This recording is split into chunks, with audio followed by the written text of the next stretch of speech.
Hi everyone, welcome to I Just React and Review. My name is Ashmita and I hope you all are doing well. And right now I will be reacting to a song by MC Stan. This has been also highly requested. This is, now I hope the pronunciation is correct. This song is called Astaghfirullah. Now honestly मुझे इस word का meaning नहीं पता है, so please do let me know in the comments. But I actually looked into the description, but description में उसने लिखा है या अल्लाह मेरे गुनाहों को माफ़ फरमा.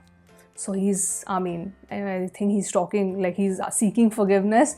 Okay, I am really excited to listen to this song because ये गाना बहुत ज़्यादा ही highly recommended था. तो मेरा expectation obviously, and after Tadipar, you guys know my expectation from this artist is just quite high. So yes, let's react to this song right away.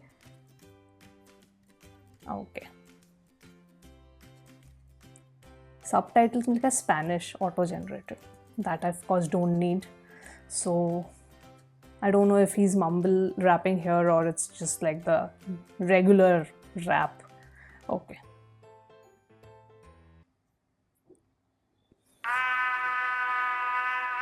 अच्छा ये no filter ने किया है. Love his dreadlocks हाँ. ए सुनना माम, वो तस्वीर किधर रखी लिए रे? अरे जीन्स नहीं रे माँ, वो तस्वीर नहीं क्या? अरे तो अस्तगफिरुल्लाह में अल्लाह से मांगा था माफी. तो अस्तगफिरुल्लाह में अल्लाह से मांगा था माफी. तो अस्तगफिरुल्लाह में अल्लाह से मांगा था माफी. तो अस्तगफिरुल्लाह में अल्लाह से मांगा था माफी. माँ को रुलाया मैंने काफी, माँ को रुलाया मैंने काफी. माँ को रुलाया मैंने काफी, माँ को रुलाया मैंने काफी. उस बात की मांग रहा मैं माफी, उस बात की मांग रहा मैं माफी. उस बात की मांग रहा मैं माफी, उस बात की मांग रहा मैं. दारू पिया मैंने आज सोच के थोड़ी तो भी निकलेंगी फीलिंग्स. मेरे मैनेजर को बोला मैंने कभी तक देखूं मैं वर्ली का सैडेला सीलिंग डीलिंग. मार डालो मेरे को मेरे मर गए फीलिंग्स. नशे के बिना मेरे को आ रही नहीं फीलिंग. मैं झूठ बोलना चाहता पर ना सच निकल चाहता. मेरा हर एक पार्ट यहाँ पे सच बोलना चाहता. मैं हक से मैं गरीब, हक से मैं गंजेड़ी, हक से मैं छपरी. उसका रीजन था बस्ती. मैं बस्ती का हस्ती पर बस्ती के बच्चे लोग की फ्री में थी मस्ती. मैं जिंदा हूँ अभी मेरे को कभी कभी मस्जिद में एंट्री नहीं मिलती. मेरे को फील होता गिल्टी लेकिन एक रीजन से मिलती. बड़े बाल सिल्की मतलब हुजूर की जुल्फे तेरे को समझेगा नहीं. अल्लाह से मांगा था माफी.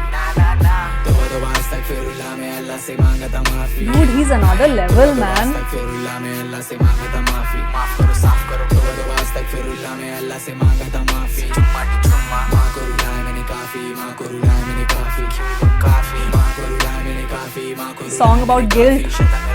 उस बात की मांग रहा मैं माफी, उस बात की मांग रहा मैं माफी. जन्नत वो दूर की बात. उस बात की मांग रहा मैं माफी, उस बात की मांग रहा मैं. एंजाइटी होने लगी मेरे को हर एक दिन, हर एक सीन, हर एक पिन, हर एक मीम मेरे को याद आ रहा. मेरा बाप जाने का 4 बार धक्के से लक्के पे माँ बाप पे छार खा रहा. आज मेरे को समझा मैं क्या करा क्यों करा. हटकुन से दूर करा मजबूरी में कूल बना डूड बना. तभी जाके घर पे मेरे 2 टाइम का फूड बना. क्यूट बना चेकना साफ साफ लिखेला कुरान में सब बना. जीना बहुत गुना बहुत सुना. शैतान मेरा दोस्त बना. मैं क्या करूँ केयर करूँ पैर बढ़ू. फोन ऑफ करूँ या फिर मैं चेयर गर्ल्स की तरह चेयर करूँ. आज मरूँ कल मरूँ फर्क नहीं पड़ता किसको किसका फिर भी मैं शेयर करूँ. अस्तगफिरुल्लाह में अल्लाह से मांगा था माफी. Tadipar 2020. अस्तगफिरुल्लाह में अल्लाह से मांगा था माफी. बस याद रख मेरे को. तो अस्तगफिरुल्लाह में अल्लाह से मांगा था माफी. हाय बाय चल. तो अस्तगफिरुल्लाह में अल्लाह से मांगा था माफी. माँ को रुलाया मैंने काफी, माँ को रुलाया मैंने काफी. माँ को रुलाया मैंने काफी, माँ को रुलाया मैंने काफी. रो के थक गया. उस बात की मांग रहा मैं माफी, उस बात की मांग रहा मैं माफी. उस बात की मांग रहा मैं माफी, उस बात की मांग रहा मैं.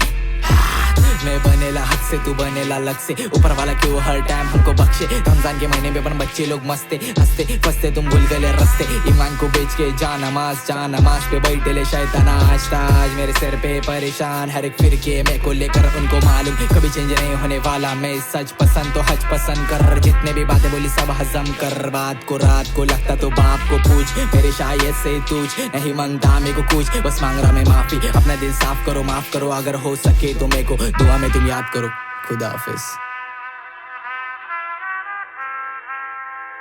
He's another level, man. Oh wow, amazing. I know a lot of you told me कि अब वो थोड़ा mumble rap में ही ज़्यादा focus कर रहा है, but I don't want him to lose this side of him also. Like I would want him to release songs जहाँ पे वो ऐसे भी without mumbling also he's rapping, because it's just freaking awesome.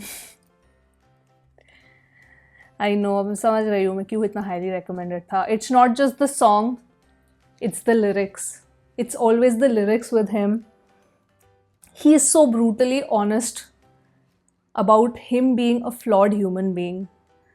Not a lot of artists do that. Not a lot of artists do that. And जहाँ तक एक artist जब वो बोल रहा है कि हक से, जैसे बोल रहा है हक से मैं गरीब हूँ, हक से मैं छपरी हूँ and all of that, I own everything up. मैं एडमिट कर रहा हूँ, this is my life, this is who I am, this is where I came from, and I am being brutally honest about it.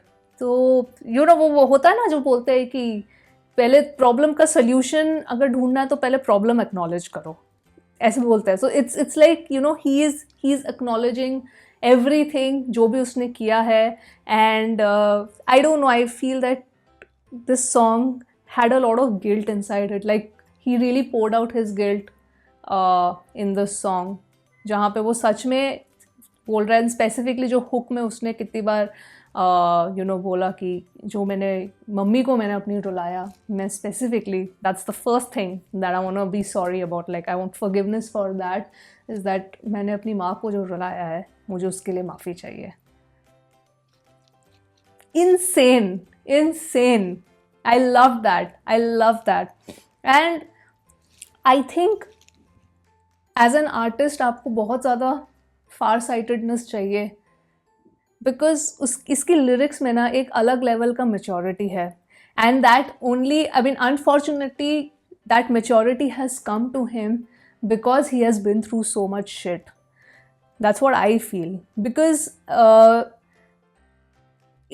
होता है कुछ लोग के साथ अगर कुछ भी नहीं होता, उनकी लाइफ नॉर्मल होती है, जनरली वो मेच्योर होते हैं. बट वो बोलते हैं ना कि आपको अगर हीरा चाहिए, the diamond comes after a lot of struggles. वो हीरा बनता ही है बहुत कुछ उसके पीछे होने के बाद.